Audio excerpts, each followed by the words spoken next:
اگر آپ اس پہ غور کریں تو آداب معاشرت کا خلاصہ ہے یہ حدیث۔ آقا کریم نے ارشاد فرمایا اتنی دیر تک کوئی شخص کامل مومن نہیں ہو سکتا جب تک وہ اپنے مومن بھائی کے لیے وہ پسند نہ کرے جو اپنے لیے پسند کرتا ہے۔ ایک اچھا معاشرہ تشکیل دینے کے لیے آپ کو کوئی رہنما اصول چاہیے گا تو اس سے بہتر آپ کو کوئی اصول نہیں ملے گا۔ اپنے لیے بہرحال بندہ بہتر ہی چاہتا ہے، تو جب وہ اس مزاج میں ڈھل جائے کہ میں اپنے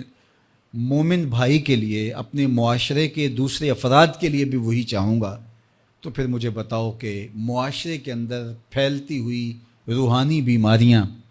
حسد، حقد، بغض، کینہ، نفرت، ایک دوسرے کو نیچا دکھانا،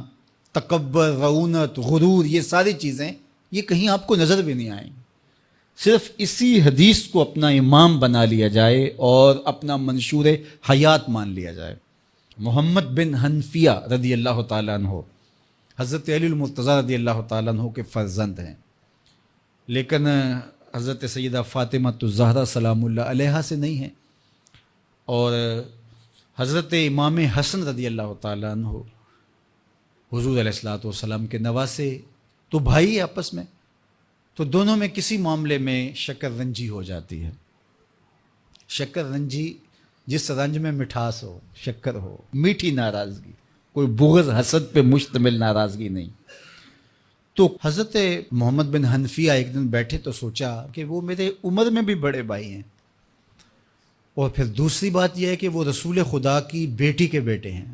ان کا یہ اعزاز ہے، بہرحال مجھے تو یہ اعزاز نہیں ہے، پھر جوانان جنت کے سردار بھی ہیں، تو میں ان سے ناراض ہوں، وہ میرے سے ناراض ہیں، تو بات بھی کوئی اتنی خاص نہیں، تو اب دن بھی 3 گزر رہے ہیں، چلو میں ان کو راضی کر لیتا ہوں۔ تو گھر سے نکلے ان کو راضی کرنے کے لیے،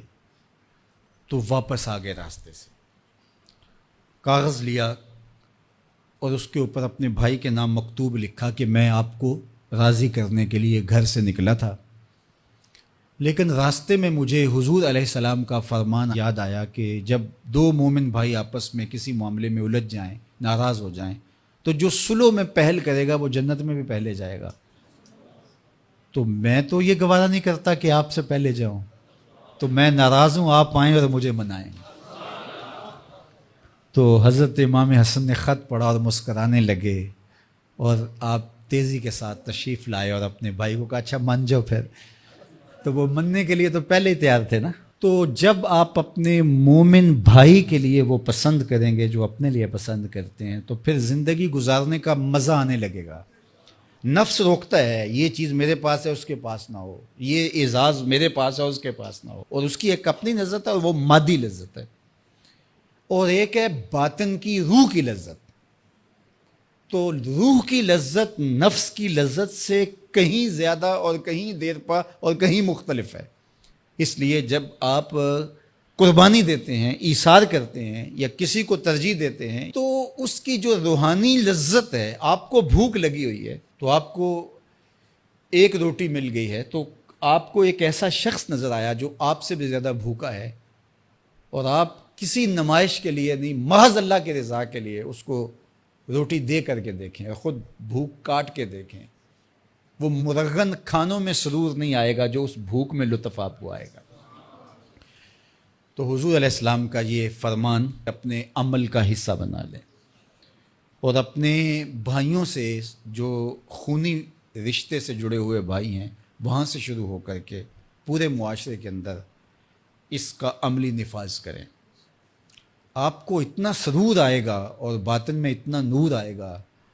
اور اس قدر معاشرے میں خوبصورتی کی بنیاد پڑے گی۔ اور اگر ہم آج اس حدیث کو اپنے لیے خضر راہ بنا لیں تو یہ اس پہ عمل کرنا کوئی مشکل نہیں ہے۔ یہ آپ ابھی سے جب اٹھیں گے تو اپنے ساتھ والے کو ترجیح دے دیں گے کہ پہلے یہ گزر جائے، تو ابھی سے شروع ہو جائے گا یہ کام۔